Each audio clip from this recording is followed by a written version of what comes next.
So you're 17 years old, you've moved out, you're on your own. What's the plan? Yeah, wow. Yeah, so I remember I had this flat in Worthing. It was the cheapest flat available on Rightmove, 450 quid a month, which is more than I could afford, but I was like, right, let's do it. Was working a bunch of different jobs, trying to finish college, kind of scraped through. And then I actually was watching, this is so cringe, but it's funny. I was like one of them lads that watched Wolf of Wall Street and was like, this is it for me. Do you know what I mean? This is the game. I'm gonna become a millionaire doing sales stuff. So I went and got a few sales jobs,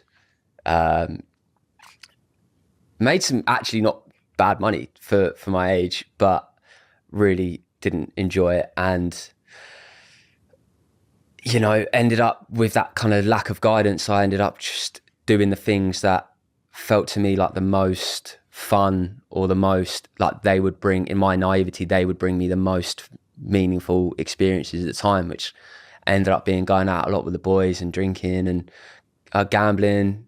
And that's kind of what my life was for the next kind of 2-3 years after that. Were you addicted to gambling?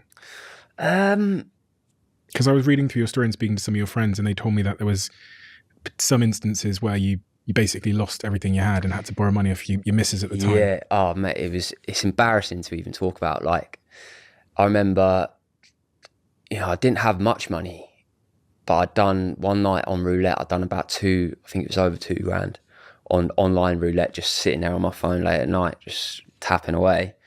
And that was kind of everything I had at the time, and plus the overdraft, plus all the rest of it. And I was too embarrassed to say anything. So I told my missus, like, I think I just made up some bullshit lies about what this XYZ, and said, like, oh, I need to borrow money for rent and stuff this month. There was a moment there where I was like, okay, this really needs to stop. And I just went on every single gambling website I could find and did the self-ban thing. Never gambled since. And the alcohol?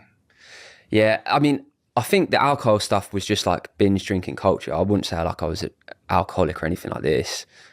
That was just the only way I could really, the only thing I look forward to. I'd hate my job, so I'd hate work all throughout the week, but I'd be like, all right, Saturday with the boys, or Saturday drinking this, whatever, going out here was like the thing that I look forward to. That was the only thing I was really living for. Was there part of you throughout that period of your life when you're working in sales, you're gambling too much, you're drinking too much? I heard you were overweight at the time as well. Was there a part of you that sort of a voice inside your head that was saying like, come on, Russ, like this isn't it? Yeah, definitely. I was so miserable, man. So miserable at that time. I really struggled. I remember I would like wake up throughout the week just like crying. Just so miserable. Yeah. You'd wake up through the week crying? Just like, I'd wake up, like, supposed to go to work. I'd just be like, so upset. Just be like, the worst. So miserable. Couldn't just fathom. I was like, why is life this, why does it suck this much? You know, like, I really had felt like I was kind of trapped. Lack of connection, I think, was a big part of that. You had people around you though, but you just weren't connected. I mean, I had like a few of my boys, but I wasn't speaking to my family at all at this time. Well,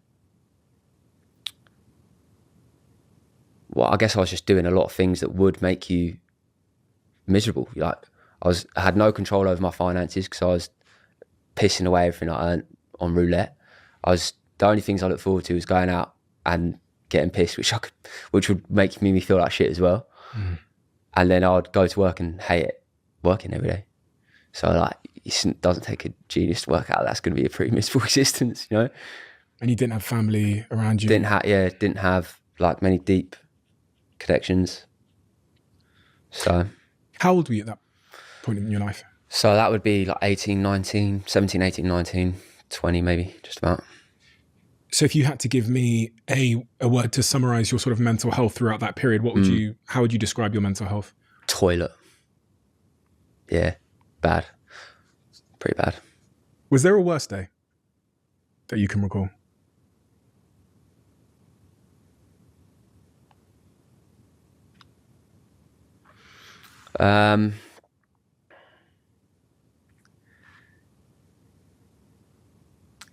Yeah, I mean, I remember, like, I do remember just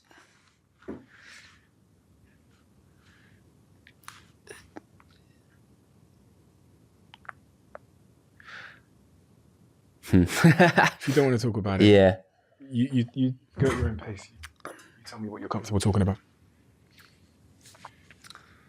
I mean, I remember days, like I said, I'd wake up crying, speak to my boss. I remember even one day with my boss, speaking to him on the phone, just bursting into tears, crying.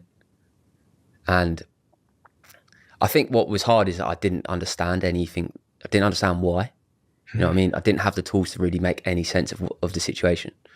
Because, you know, like now I'm 7, 8, 9 years older, I can look back and go, yeah, well, that's what happens when you gamble loads and you piss all your money away and you drink loads and you don't have anything in your life that's going to bring you any meaning or fulfillment. It's obvious. But at the time, I didn't know that. So that kind of sense of helplessness was a really big weight on me.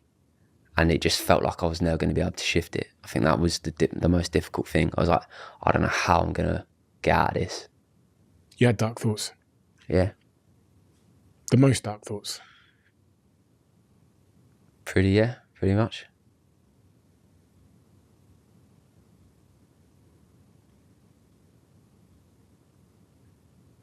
That season of your life, I've heard you kind of describe it as a rock bottom moment.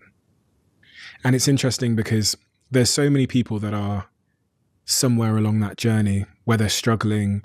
They've got that sense of helplessness that you've described, and they're searching for answers. And I think in some respects, thinking about some people that I've spoken to recently, they've kind of given up believing that they can solve this because it's gone on for too long. Yeah. And as you said, they don't even know what's causing it. They just feel it. They feel it intensely. I've got a couple of friends that are really going through that at the moment.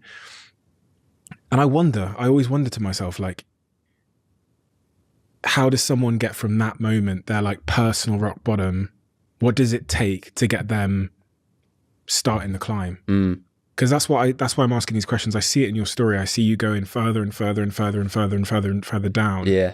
Reaching this rock bottom moment.